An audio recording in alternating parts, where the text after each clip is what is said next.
A nigga like me, man, I love the game. I love the hustle, man. I be feeling like one of them ball-playing niggas, you know? Like Bird or Magic or something. Yeah, you know, a nigga got dough. A nigga could leave the league. But if I leave, the fans still gonna love me, man?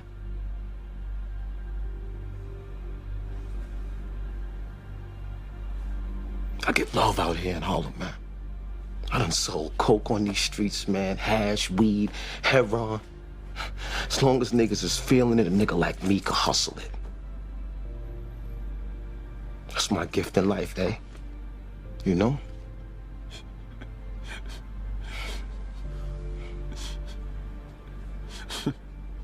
What? The fuck you laughing at, B? You, man. Funny, man. You a hustling motherfucker, man. For real, baby. You fucking killing me, man. Well, you know me, baby. Yo, what's up? This is Sub-Zero. Just got back from the gym. Look, man, I want to say this. Life is short, man.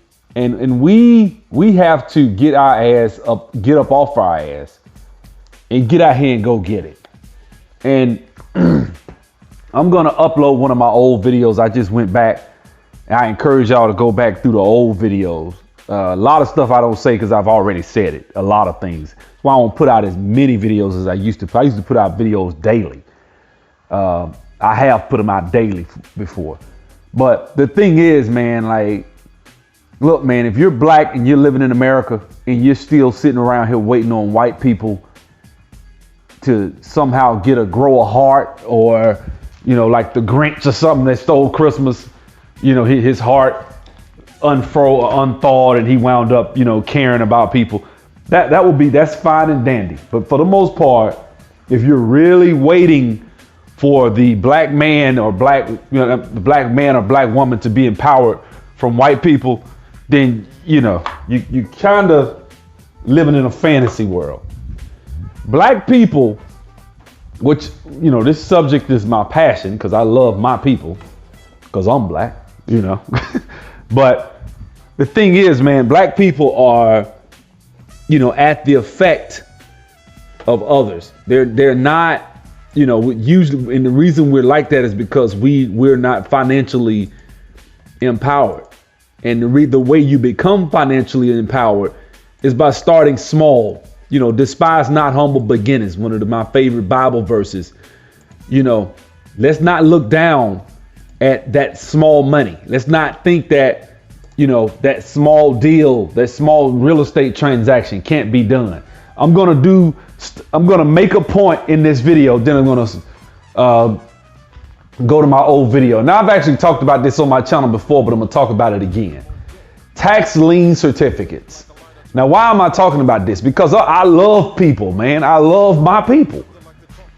And, you know, I don't want to try to get into any internet beefs. I actually made a video. Somebody came in my comment section and was really coming at me on some like real Keynesian economics, liberal bullshit. And I got upset and I made this video yesterday and I sat up there talking and I'm venting and saying what I got to say. And then I got finished. I said, you know what? I ain't even upload this shit. Fuck it. Just deleted the nigga comments and kept it moving. You know what I'm saying? I ain't got time I don't even want to, you know, entertain that energy. So I sometimes in life, you gotta, you know, time is your most precious asset.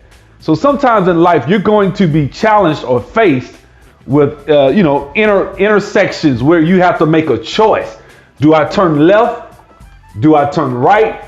Do I go up or down? You know, and there are times in the past where I felt like I've made bad choices not on my YouTube channel. I ain't even talking about that. I'm talking about in real life, as far as, you know, decisions I made, wasting time on different things. You can't get time back. I'm telling you that now, you know. And so this is basically, I'm gonna go in through tax lien certificates. I'm just gonna basically give you guys a brief overview or synopsis. I've had a few YouTubers reach out to me and follow a lot of my new subscribers that I got through Brother O'Shea. Shout out to the homie. few subscribers have reached out, called me, and I'm gonna talk about this because a lot of you brothers, man, don't have a lot of resources, and you're trying to see, how do I get into real estate? I don't have a lot of money. So what I will tell you, and this is what I'll tell anyone, find out if your state has what they call a land bank. But I'll go into that last. But first I'm gonna go and talk about the whole procedure. Okay, now, any property that you own in the state, when I talk about property, I'm talking about real estate property, of course, real property. So any property that is owned by anyone in any state in the United States, you are, even if you own it free and clear, you're still in second position. The bank, when they give you a mortgage, they are in second position, even though they claim to be first. And that's what they say when you go downtown and record your deed or record the mortgage or whatever. They say so-and-so bank is in first position. They're really not. They're in second position. Why? Because the state itself as an entity is always in first position on a real estate property, right? So those taxes are to be paid come hella high water. And this is, to me, constitutionally illegal because this is your private property. They shouldn't be in first position, but that's another, discussion, but everybody wants free education. So, so here we are, go figure. If I could remix this government, man, there's a lot of things I would do away with. I would go straight cold turkey. You don't get nothing from the government. And I would just start with the basic fundamentals of government. Then I would just expand small pieces. And that's it. And you wouldn't even be able to see the government. And all those tax dollars that we're paying on whatever we purchase, the reason our shit costs what it costs, the reason that you work your damn job and then you make $5,000 and your ass come home and you like, damn, they hit me for $1,500. What the fuck? Damn, that's it. All that'll be left over. All you might have your insurance. That's it. That'll be the only thing. And insurance will be way cheaper. A lot of shit will be cheaper. You know what I'm saying? I might make a video about that. Why I'm not a libertarian per se, but I got some libertarian leanings. Anyway, let me go back to what I was saying. Okay, now.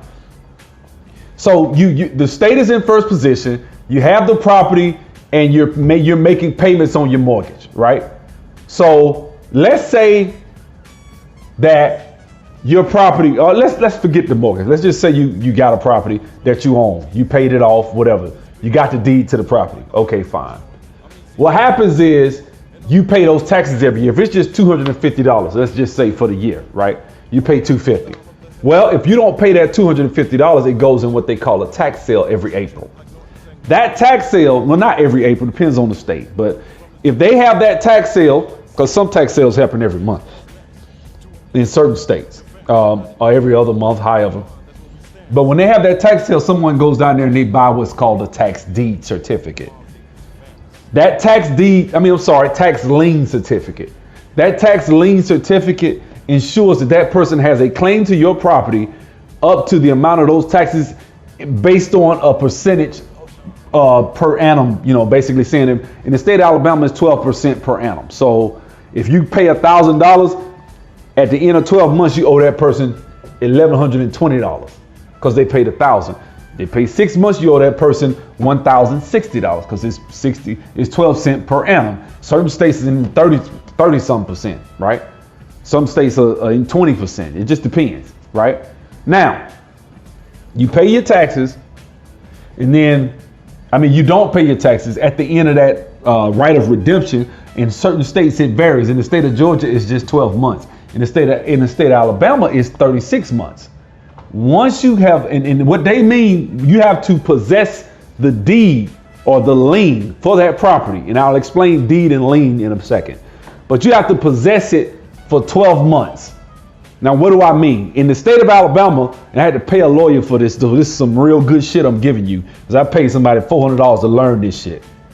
I'm dead serious, because nobody wanted to do it. And there's this lawyer that I had to pay to get on, just to ask him some shit. I had to pay him for his time. Real talk, real estate lawyer. But at any rate, this is what it is. I'm giving it to you for free. You have to what they call adversely possess the property for the same amount of time as the right of redemption for that state. Now, what do I mean? Okay, now I'm gonna go back. I talked about tax liens and tax deeds. The tax lien is what you get if it hasn't been 3 years. If I don't pay my taxes for the year of 2018, next year they're gonna sell they're gonna sell it. So say you didn't pay your taxes last year for 2017. In April they about to sell your shit. And if I go in there and pay it, if I pay that $1,000, I get my money back. I mean, I either get the house or I get you to either pay my money back at a certain percentage. How does that work? And I'm moving. You might have to pause this video because I'm gonna move real fast. I'm just trying to give you the brief overview of how it goes, right? So I didn't pay my taxes last year. You come up, you pay the taxes, you get a tax lien certificate. Because it's 3 years in the state of Alabama, you have to adversely possess that property for 3 years, which means that you have to show that you have owned that property for 3 years. You've taken care of it. You kept the grass cut. You boarded it up. Now, I know you might be like, well, what if somebody's living in the property? Then, that part I don't know, because all I know, most of the time when I go look at this, I go look at what they call a tax list. They have a list of properties at the Revenue Commission of your state. And that Revenue Commission, and most states have this online, because I know if Alabama got it online, every state got it online. So on the Revenue Commission website for your state, you go in there and you look and they'll tell you, oh, well, this person right here didn't pay their taxes on this property. It's not going to have an address. It's going to be a legal description. You're going to have to be able to take that number that they have. It's going to be a long number. You have to take that and be able to look that number up. You got a website you go to look that up. It'll give you the address. That'll tell you where the property is, right? Sometimes you can look at the legal description and it'll tell you just based on the way it's talking. Once you get familiar with it, you'll know the neighborhood, like if it's in your own state, right? So now, once you pay, once you say you go up and you buy a tax lien off a property for a property that didn't pay last year. Today is 2018. You pay the taxes this year. You pay the taxes next year. See, because the state recognizes me now because I paid that tax lien. You pay the taxes that last year. After the third year, they're going to mail you a tax deed, which means that the state recognizes you as the owner of that property. Right? Now, once you have paid the taxes for 3 years, you file a process called quiet title. Quiet title is basically where you advertise in a newspaper, in your local newspaper. Now, don't get alarmed by newspaper. You could, in the Montgomery, for example, we have 2 newspapers. Montgomery Advertiser, which is the main newspaper everybody and their mama reads. And then you got this obscure ass newspaper don't nobody know about called a Montgomery Independent. That's the one I'm gonna advertise with if I'm you. I'm advertising with the small one called the Montgomery Independent. Right? And you file and you say, hey, on this date, we're going to court and we're going to clear up this title. So anyone that has any rights to this property needs to show up. Well, guess what? That person probably won't show up, especially if it's a house that's been boarded up and neglected. I can't talk. But if they haven't paid attention, hadn't kept the property up, they're probably somebody living in another state, whatever. You get, and see, this is the thing now. You got lists of properties that are added every year. So 1 year you look at the list, it's gonna have a different amount of houses. In some houses, it's been picked over, so it's probably gonna be in the hood, more than likely, or it's gonna be somewhere where it's a vacant lot, which a lot of times people don't want vacant lots, so they leave them alone and don't mess with the vacant lots. I like vacant lots because, see, you know me, I'm gonna build my shit. I'm gonna build. See, I'll make another video about that, about how to become a licensed contractor and why that's a good move to make. But at any rate, that's how you get it. Now you go to court through the quiet title process and you clear the title up and you get what they call fee simple title, or the title that's pretty much clear. It's your property and you get a real deed with it's not cloudy anymore, which means it's not cloudy. There aren't 2 or 3 people that they see downtown that may or may not have a claim to this property now, because you cleared it up. And according to the state, you went and did the quiet title process. You don't just got a tax deed now. You got a real deed to that property, free and clear. Of course, you still got to pay those taxes, but now it's your property. You didn't go pay full price for the damn property. You might have paid $400 for the taxes. You might have paid another $400-500 for the damn quiet title process, and that's it. but you adversely possess the property for 3 years, or in certain states like Georgia, 12 months. In certain states, it's 90 days. Now, I'm going to get to the other side, which is what we call a land bank. If for some time that you have a tax list and those properties are not bidded on or no one comes and buys them, what the state will do then, especially within a particular municipality, the state will then reward that municipality or work in conjunction with that municipality to sell that property free and clear without having to do the quiet title process. That is called a land bank. Now, they do this in Washington, D.C., and they do this in other states. You need to go and Google and find out which states do that. You know, you may be living in a state where they do that, or you may not, I don't know. But it's worth the investment. I'm telling you all this because this is empowerment. Now I'm gonna put my old video in here, and that's all I want to say. Thank you. Feel free to reach out to me, Sub-Zero3639. Just trying to, at Gmail, just trying to, get people to remember that my channel, I really want it to be about Black economic empowerment. Sometimes I speak on social commentary if I feel like it, but that's really what I'm trying to get back to, because that's been most of what my videos were about this time last year. That's mostly what I talk about, is economic empowerment of us as a people. So if you want to take this information and use it, that's what I think you should do. So thank you. Be blessed. So can you get rich? Can you build your own business empire?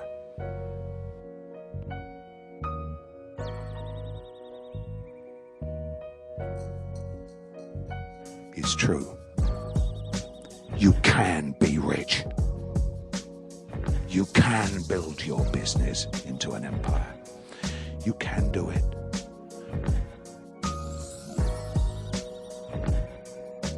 Anyone of reasonable intelligence who lives in a Western democracy can do it, given sufficient motivation and application.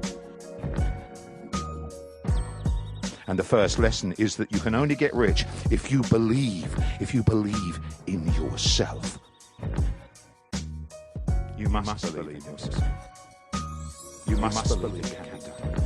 You must believe that you are the one to do it.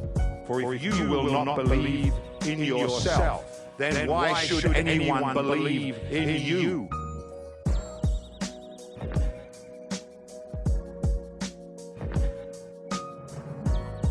Absolute belief in yourself is vital if you are to succeed. Absolute belief in yourself despite all your faults, many of which you will not know. All your weaknesses, despite what your parents and teachers told you, despite what your colleagues and friends tell you, despite what your lover tells you, despite your own failures up to now, despite everything that life has thrown at you. If you will only banish fear and fear of failure to the darkest recesses of your heart, then I promise you, you can do it, and no one can stop you from doing it. Only you can stop yourself from doing it.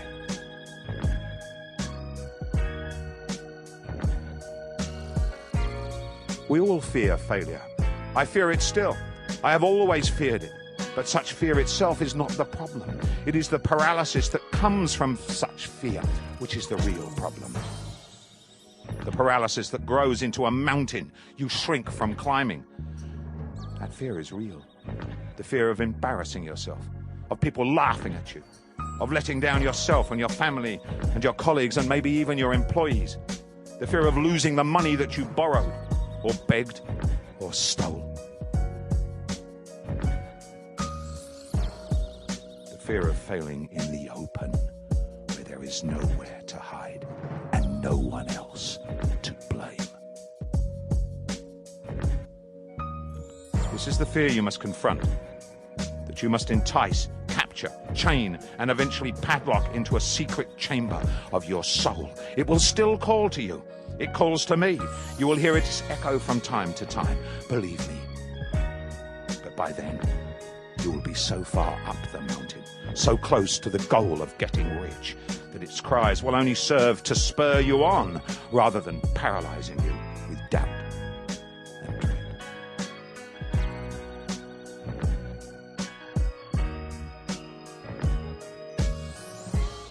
Confront fear of failure. Confront it head on. Stare it straight in its feral eye. Wrestle with it. Master it. And master it as best you can. Batter it into submission and harness it into becoming your secret weapon. A goad, a scourge, to keep you working longer hours than your friends can believe, harder than your colleagues can comprehend, harder than you ever dreamt you could work. In the years to come, you will thank that fear. The fear that drove you to achieve what you feared was impossible. You have to have a clear understanding what it is you're trying to do. And you must understand, step by step, how you are going to do it. I'm going to do this. If that fails, I'm going to fall back and do that. Now I've got to do this and I've got to get that. You have to have a clear methodology in front of you. That does not mean you're creating a business, one of them ridiculous things that I receive about 40 a week of. You know, business plans telling me, you know, how we're all going to become multi-billionaires. Never mind all that. You have got to have a clear understanding of what it is you're going to do and the steps you're going to take to do it. And then you have to, I don't know if you're going with a partner or just entirely on your own. Go to a place. Go to a place on your own. I don't care where it is. I don't care if it's in front of your chimney or you go out in the middle of the New Forest. I don't care. Go to a place. Swear to yourself, I will not give in until they bankrupt me.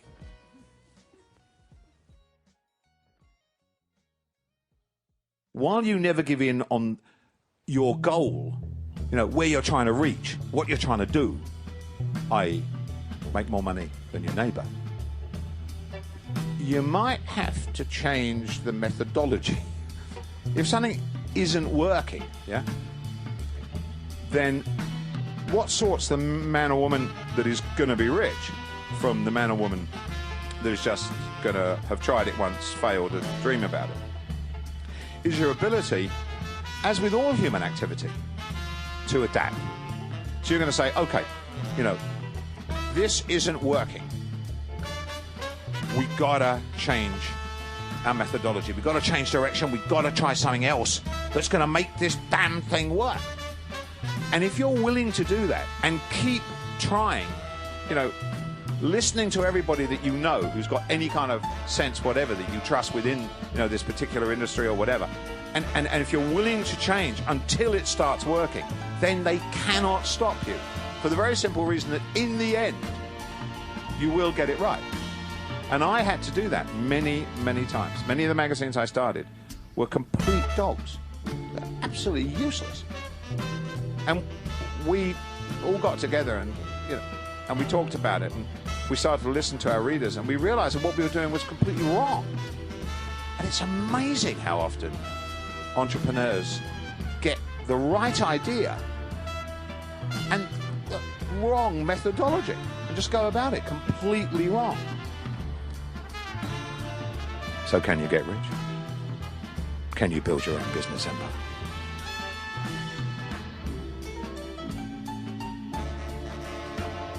Is it a delusion to believe that so-called ordinary men and women can, within not so many years, do what I did? And what did I do? I went from being a failed blues musician and an art student, living in a crummy bedsit, without the price of a pint of beer in my pocket, let alone the money to pay my landlady the rents, into becoming one of the richest men in Britain, or so the Sunday Times rich list tells us. I went from being a high school dropout without a penny of capital or the benefit of a university education to owning my own business, flying around in private jets, purchasing massive homes and estates with thousands of acres of land around the world, being chauffeured in a fleet of Rolls Royces and Maybachs, and drinking the finest wine that money can buy from my own cellars.